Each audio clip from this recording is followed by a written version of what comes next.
Welcome to the Cosmic Savannah with Dr. Jacinta Dr. Tshia and Dr. Daniel Kunnema. Each episode, we'll be giving you a behind-the-scenes look at world-class astronomy and astrophysics happening under African skies. Let us introduce you to the people involved, the technology we use, the exciting work we do, and the fascinating discoveries we make. Sit back and relax as we take you on a safari through the skies. Welcome back. Hi everyone. Hello, hello, hello. It's been a while. Since all three of us are in the same room. Yes, exactly. Can you believe it? The same country even. Same true. time.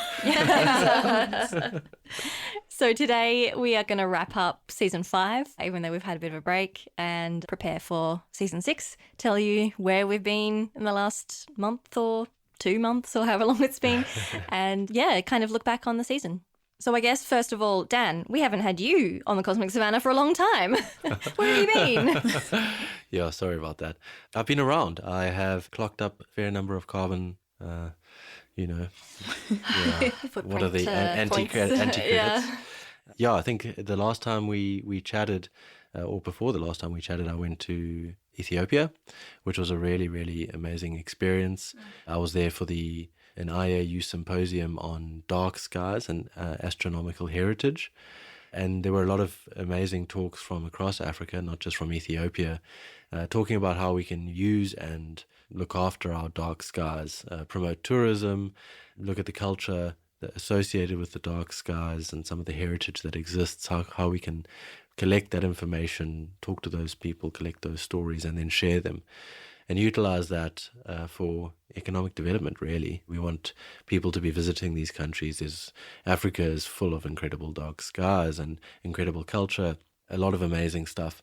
But of course, the conference wasn't just focused on Africa, although it was located in Ethiopia. But there were talks from around the world and people from around the world visiting. So it was hybrid, so there were also people dialing in, but then, a very large international contingent was there. So that was an incredibly exciting, and, I came back from that very enthusiastic and... Awesome. What sort of other countries were represented there? There were some incredible talks. There was a group from Iran, which I think that by the time we left, we all decided that the next Dark Skies and Astronomical Heritage meeting would be in Iran.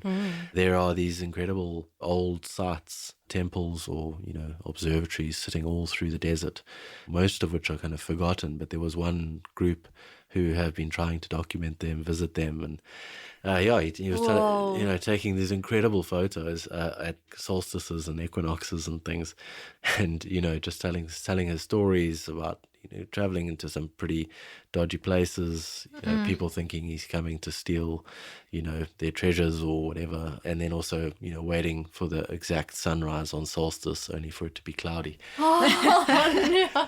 And then have to come back next year. Oh my gosh! And he said there's about 2,000 of these things across Iran. So, if he's doing 1 or 2 a year, it's a problem. That was incredible and something which I had never heard of before. That's incredible. Yeah. Oh, well, that's awesome. It is. It's quite great. And I think, did it make you think about any overlaps, like between the stuff that you've already worked on, especially with astronomy and people as well, and indigenous astronomy? Yeah, I think that, we had a lot of conversations, not just in the meeting, but, around it in the evenings and things.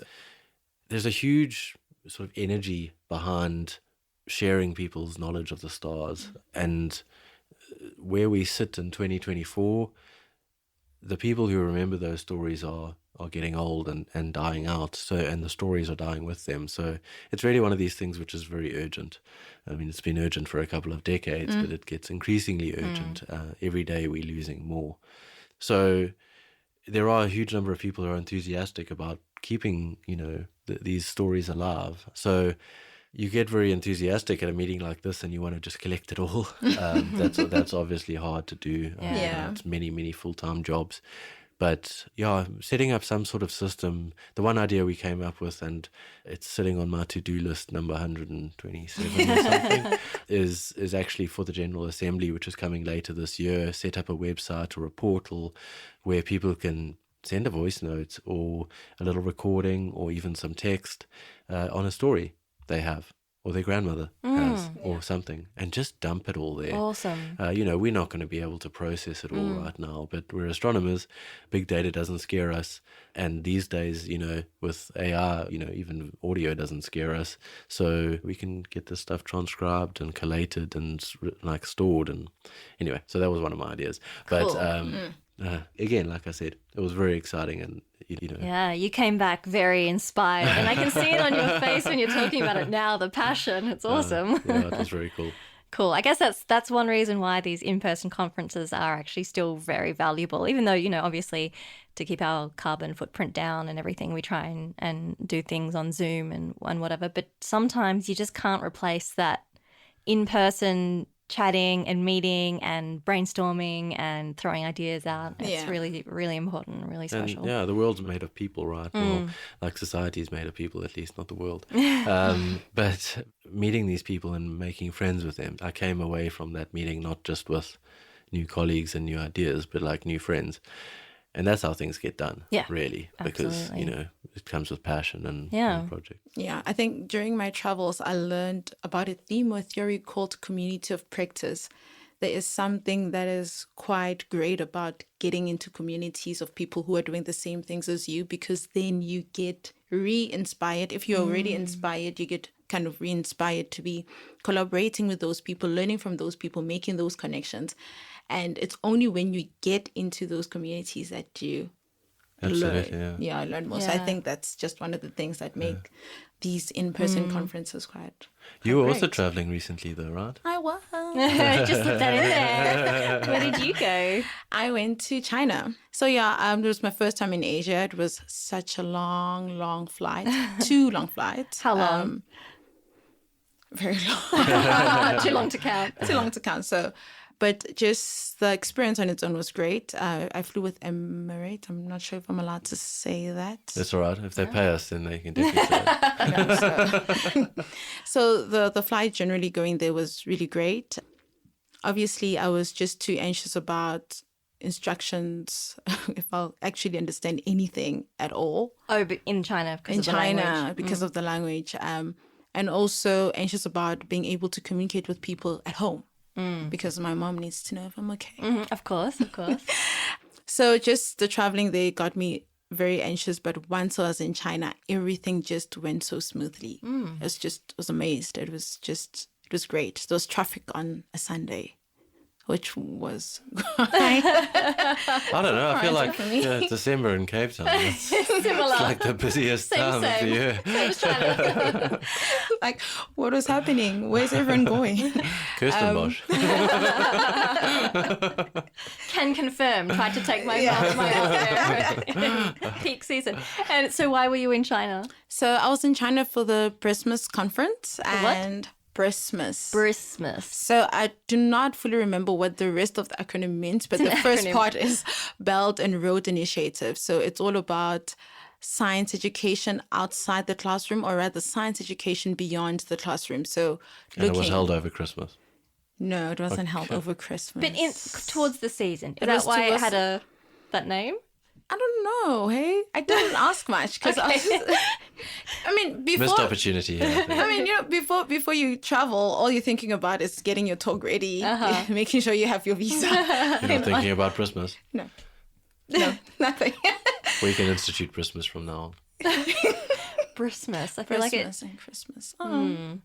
We'll brainstorm something. Yeah, we'll brainstorm. All right. Anyway, sorry, we could totally digress. What was the actual conference about? Yeah, so it was about science education beyond the classroom. So the talks were really about how to promote science education. So maths, physics, astronomy, geography, how can we promote that in the classroom, but also outside of the classroom? So China has a lot of museums around. I don't know how many, but just in Beijing, there's just like too many to count.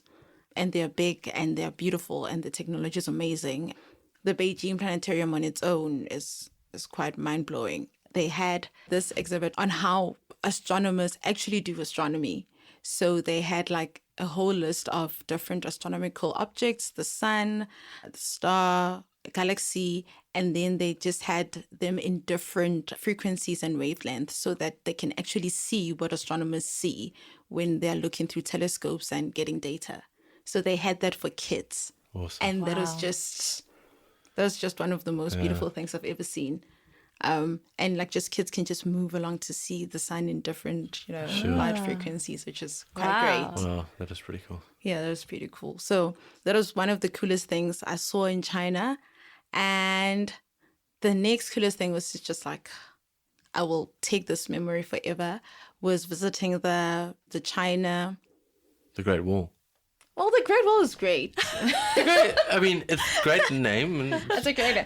But I didn't get the experience that people get of walking up the Great Wall because, it was like a VIP. So they took Oh, us. I'm must sorry. be nice. So they took us So what? out with You the flew train. over it or what? Literally, we Oh, did. God. From space? what? Could you see it from space? Where were you? You're on You the could space see station. it over a small flower. You could just like see the Great Wall like that. But actually, we also took like a small train. Okay. Like it was not a small train, but they have like a cable car going up. Uh-huh. So we took like a cable car going up for like 5 minutes. But it was really cold and I was miserable for most of it. It was All like, right. So the Great Wall wasn't impressive enough for Simi, so.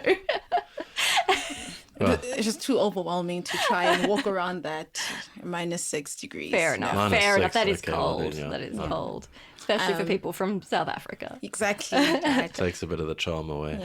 Yeah. But then the ancient observatory in China was my greatest visit, actually. So we went there, and that's where they are documenting their whole history of astronomy in China, which is quite goes back similar thousands to of years, right? thousands of years, and like instruments created 200 years ago by different emperors, and just how everything comes together, world wars, how they won, how they get their things back, all documented there. And that was just amazing.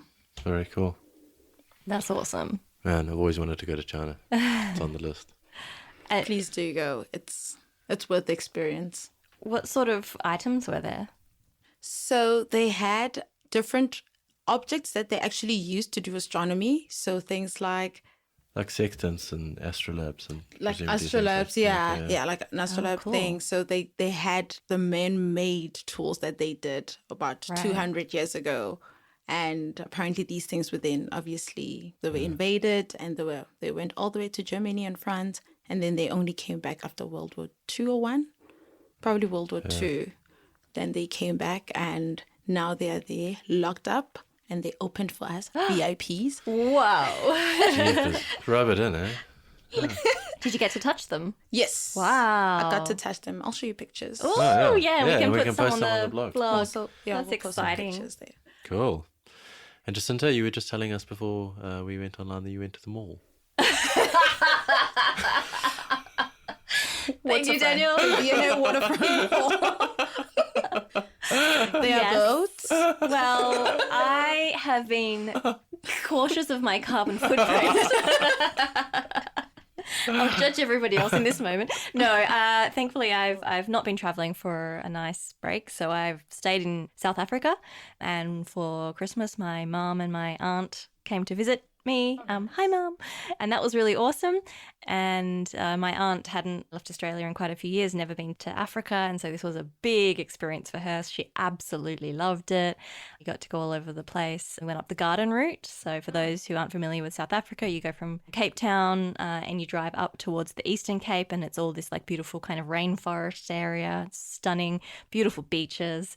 And we went up to the Addo Elephant Park. You know, it's a natural reserve for animals with lots and lots of elephants. And elephants are my mum's favourite animal.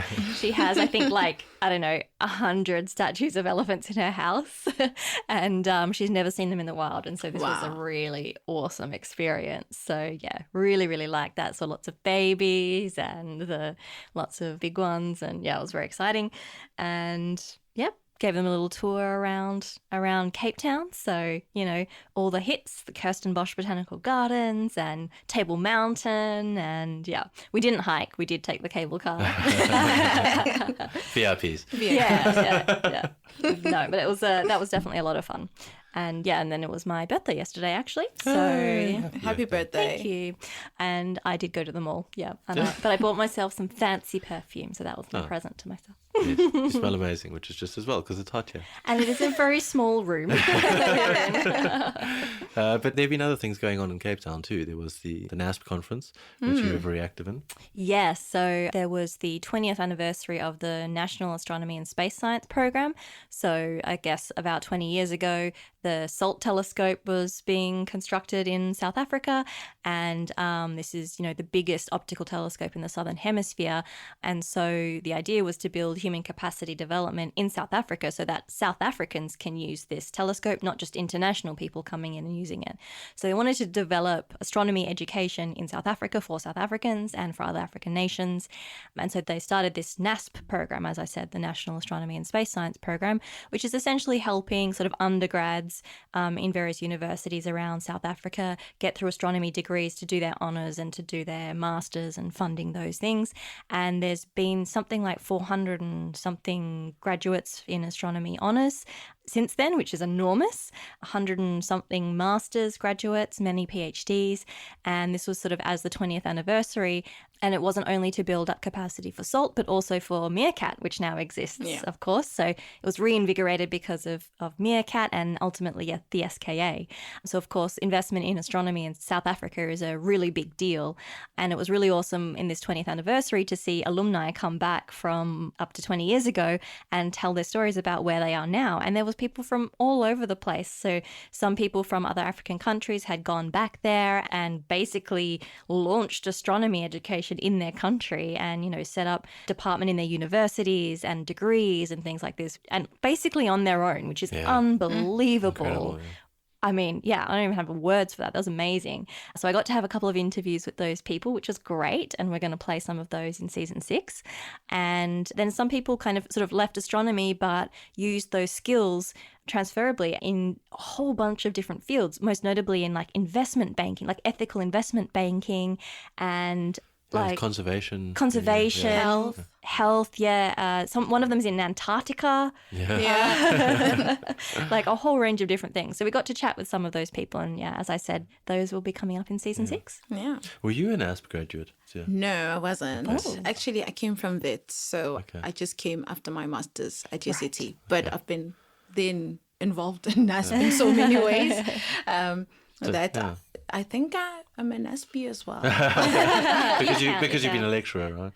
I'm an SP. But Dan himself, you're an SP. I'm an SP, yeah. Really I was like, I think the 3rd year or 4th year, like that it ran. Right. Oh, really? All the way in the beginning? Yeah, 2006. I think it started in 2004. So Crazy. Maybe I was 3rd. Wow. Yeah. Early days, long time ago. Thank you for sharing your age, Dan. I'm slightly older than Jacinta. And that's all that matters. But I think it's also great to see how NASP has changed the landscape of South African astronomy going forward and even now. And I think it's really done incredible work.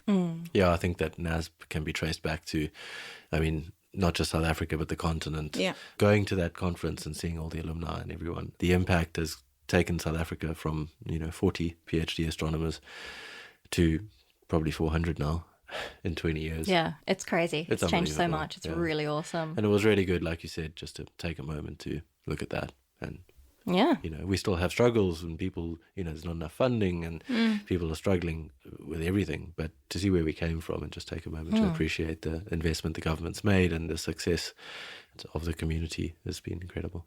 Absolutely. Yeah. So speaking of looking back, let's think back about season 5 and the episodes that we've done so far and kind of what our favourite episodes were. Any thoughts? We did 2 on pulsars, and the reason it's in the front of my mind is there's actually a pulsar workshop happening right now at the SAO. Oh. So I was just down there this morning, peeking my eyes, and we had that excellent conversation with Matthew Bales, who won the Shaw Prize, and we're talking about the background gravitational hum, which these pulsar timing arrays can now detect. And there was a sort of first detection of that last year, and at the time, I think Matthew even said it, that, this is old data. This is stuff from 5 years ago, which we've processed. And poking my head in there this morning, like, there's some exciting stuff. Yeah, we're not allowed to say it out loud yet. But the pulsar timing stuff is very exciting. Yes. And Yeah, so if you haven't had a listen to that episode, go back and give it a listen. Yeah, that's episode 66, Mere Time Mysteries, Pulsars and Prizes. Thank you, Jacinta. Thank you to our podcast manager, Francois Camphor, who has put together this nice compilation list for us so that we stay on track. So I can't promise that'll be coming up in this season, but hopefully maybe we'll... Yeah. And of course, my favourite episode, which... Jocelyn. Yes, that's easy to guess, was that speaking of pulsars, I also got to speak with Jocelyn Burnell, who discovered pulsars in the 1960s as part of her PhD. And that was just so awesome to be able to chat with her. And yeah, what about you, Tshia? I think Jocelyn definitely was quite an incredible interview. Just how humble she is as well in talking about these things, and never winning the Nobel Prize, but winning everything else after that. I think that's just quite encouraging. Yeah, and donating a whole bunch of her prize money to support women in physics and astronomy is amazing. Just back into developing astronomy. Yeah. But my most favorite one was the recent one that we did with Nathan. Oh, cool. The polar ring galaxies. Yes.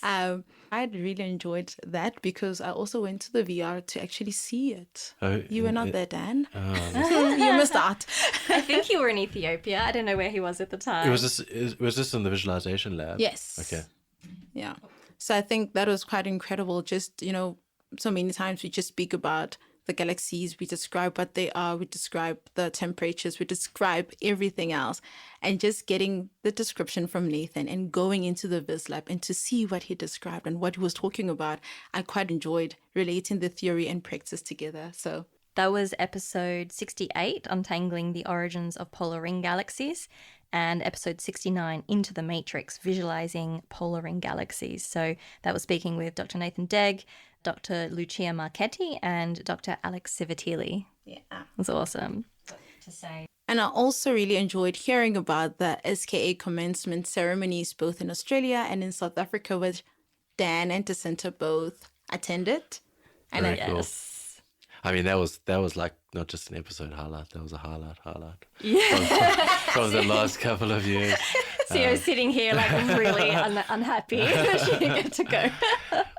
I also have, I don't know if I'm allowed to say these sorts of things. Well. Oh, well. What are they going to do?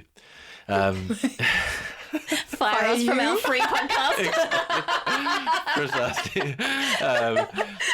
So, SKA news, which is also, I guess, under wraps, but it'll probably come out soon, is the first dish is that's exciting. in country. Whoa! Oh, but I remember they were saying something like it's getting delivered as we are talking right now, and I think I was in some... It was sitting in the harbour, basically waiting to get unloaded. Got unloaded at like 3 a.m. or something. Wow. So yes, and then I think it's either been trucked or is getting trucked up to the site. Cool. So hopefully by the time this episode comes out, we're allowed to say that. Yeah. Yes. Okay, so it's unofficial information. Get your information from reliable sources in the future. If you want the podcast to continue, please don't sail down the river. You know that the SKA people listen to this, right? Oh, we should also add in our credits, the SKA people also support us. Yes. So thank you very much to the SKAO, the SKA Observatory, who have given us a nice amount of funding to support us for the next season 6. Yeah.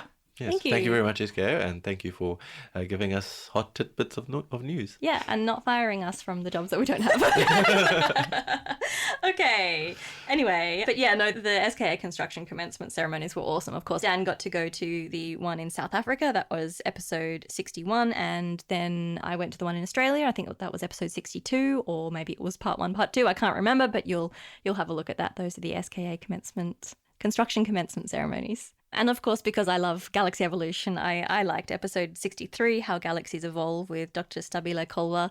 That was really cool, like hearing all about what she called the baryon cycle, I think, of like where matter is in galaxies and like how it cycles through and how it changes. I thought that was really exciting. You're really in your element in that interview. Yeah, I didn't want to end. It was good.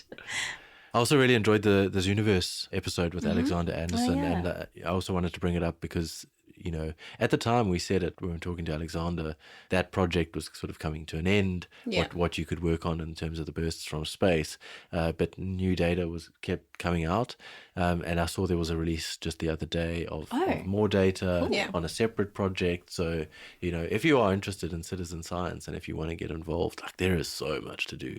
Zooniverse is a great resource if you visit that, because, there are various projects, not just related to meerkat, but around the world.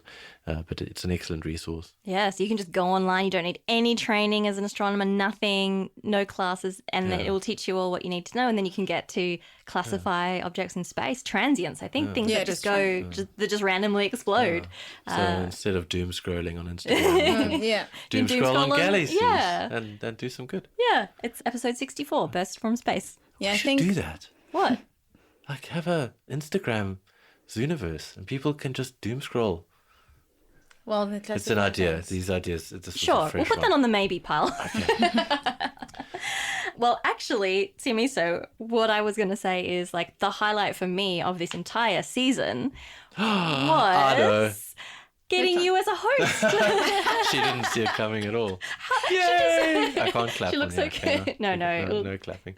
You look very confused there, but yes, of course, we have a whole new host, Tsimiso Makwela, ladies and gentlemen. Thank you very much. So clap, clap, clap, clap, clap, clap, clap, clap, clap, clap, clap.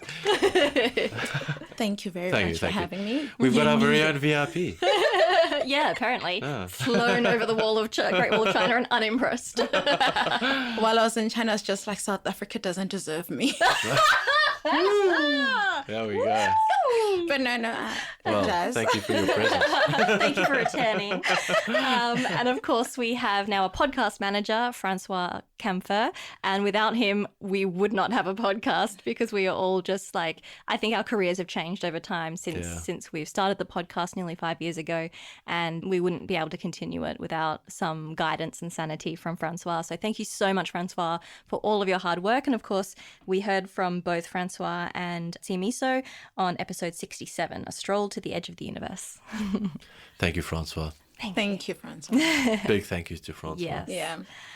And that brings us, I think, to the end of episode 70 and the end of season 5. Thank you both, my wonderful co-hosts. Oh, thank you. Thank you, Jacinta. Thank you, Dan, for actually inviting me to be part of this. I've learned a lot and I've enjoyed myself. And you've done a fantastic job. You really have. I'm just trying. And we will be back soon with season 6. Yes. Yes. Now that we have a manager who will make us start season 6, we're hoping to start that soon. We won't make any promises because we're not very good at keeping them on time. But yeah, we do have a lot of exciting interviews that we've already done, so episodes that we've already prepared. And yeah, we're not going to give too many spoilers, but there's some big ones coming. And of course, this year is going to be massive in preparation for the IAU General Assembly, the International Astronomical Union's General Assembly, which is basically like the Olympics of astronomy held right here in Cape Town. First time in Africa. So Dan is one of the main organisers for that, and you can see him sweating as we speak and stressing out. So that's not just the heat. All right, so we better go. But thank you all once again for listening. You are the reason why we do this, and we hope that you enjoy it. We value your feedback, and keep that coming. And I hope you join us for the next season of the Cosmic Savannah. You can visit our website, thecosmicsavannah.com, where we'll have the transcript, links, pictures, and other stuff related to today's episode. You can follow us on X, Facebook, and Instagram at Cosmic Savannah. That's Savannah spelled SAVANNAH. You can also find us on YouTube, where audio-only episodes are uploaded with closed captions, which can be auto-translated into many different languages, including Afrikaans, isiXhosa, and isiZulu. Thanks to all our volunteers on this season of the Cosmic Savannah, including our new podcast manager, Francois Camphor, our social media manager, Sumari Hatting, and our audio editor, Jacob Fine. Also Mark Alnett for music production, Mihal Wiecek for photography, Carl Jones for astrophotography, Susie Karras for graphic design, and thanks to Emil Menkes for video creation, Moses Makungo, and Abigail Tamaran for transcription. We gratefully acknowledge support from the South African National Research Foundation, the South African Agency for Science and Technology Advancement, the South African Astronomical Observatory and the University of Cape Town Astronomy Department, and our new sponsor, the Square Kilometre Array Observatory. You can subscribe on Apple Podcasts, Spotify, or wherever you get your podcasts, and would really appreciate it if you could rate and review us and recommend us to a friend. We'll speak to you next time on the Cosmic Savannah.